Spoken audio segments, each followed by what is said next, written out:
नमस्कार दोस्तों, आपका स्वागत है हमारे YouTube चैनल पर। दोस्तों, आपने बहुत देखा होगा कि हमेशा अच्छे लोगों के साथ ही बुरा क्यों होता है। वहीं जो लोग बुरे कर्म करते हैं और अज्ञान की राह पर होते हैं वो खुशहाल दिखते हैं।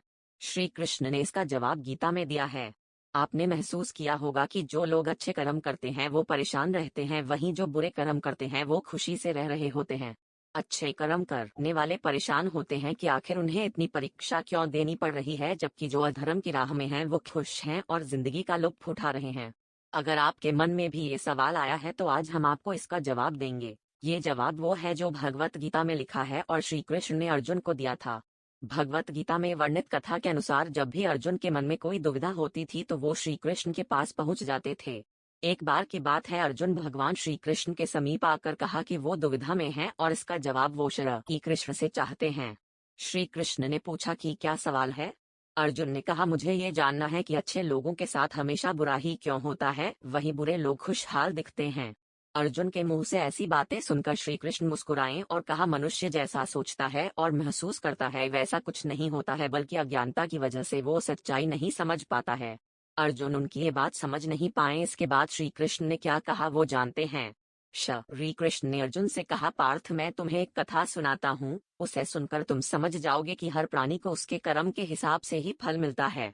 प्रकृति हर किसी को अपनी राह चुनने का मौका देती है। अब वो मनुष्य की इच्छा पर निर्भर करता है कि उसे धर्म की राह चुननी है या अधर्म की।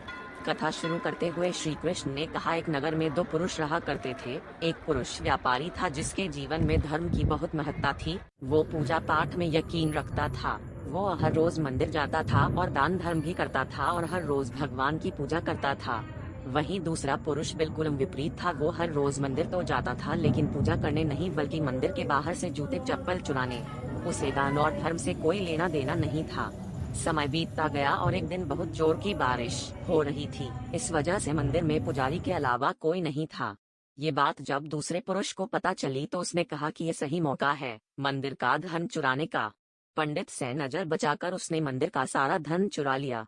उसी समय धर्म कर्म में विश्वास रखने वाला व्यक्ति भी मंदिर पहुंचा। दुर्भाग्य से मंदिर के पुजारी ने उसे ही चोर समझ लिया और चिल्लाने लगे। वहां लोग एकत्र हो गए और उसे बहुत मारा। किसी तरह वो बचते बचाते वहां से निकला तो दुर्भाग्य ने उसका साथ वहां भी नहीं छोड़ा। मंदिर के बाहर वो एक गाड़ी से टकरा गया और घायल हो गया। फिर वो व्यापारी लंगड़ाते हुए घर जाने लगा तो रास्ते में उसकी मुलाकात उस पुरुष से हुई जिसने मंदिर से धन चुराया था। उसने कहा, आज तो मेरी किस्मत चमक गई, एक साथ इतना सारा धन मिल गया। ये सब देखकर उसे बहुत बुरा लगा और उसने अपने घर से भगवान की सारी तस्वीरें निकाल दी। कुछ सालों बाद दोनों की पुरुषों की मृत्यु हो गई। मरने के बाद जब दोनों यमराज की सभा में पहुंचे और भले पुरुष ने दूसरे व्यक्ति को देखा तो उसे बहुत गुस्सा आया। उसने क्रोधित होकर यमराज से पूछ ही लिया, मैं तो हमेशा अच्छे कर्म करता था, दान में विश्वास रखता था, उसके बदले जीवन भर मुझे अपमान और दर्द ही मिला और इस व्यक्ति को नोटों से भरी पोटली, आखिर ऐसा भेदभाव क्यों।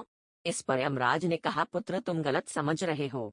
जिस दिन तुम्हारी गाड़ी से टक्कर हुई थी वो दिन तुम्हारे जीवन का आखिरी दिन था, परंतु तुम्हारे अच्छे कर्मों की वजह से तुम्हारी मौत सिर्फ एक छोटी से चोट में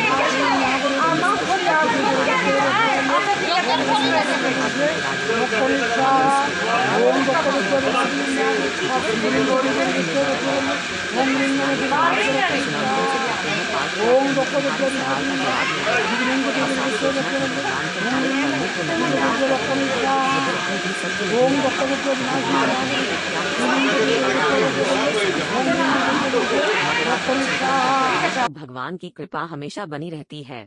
इसलिए अपने अच्छे कर्मों को बदलना नहीं चाहिए, क्योंकि उसका फल हमें इसी जीवन में मिलता है। इसलिए मनुष्य का फर्ज है कि वो हमेशा अच्छे कर्म करते रहें, क्योंकि श्री कृष्ण ने गीता में भी बताया है कि किसी के द्वारा किया गया कर्म बेकार नहीं जाता है, चाहे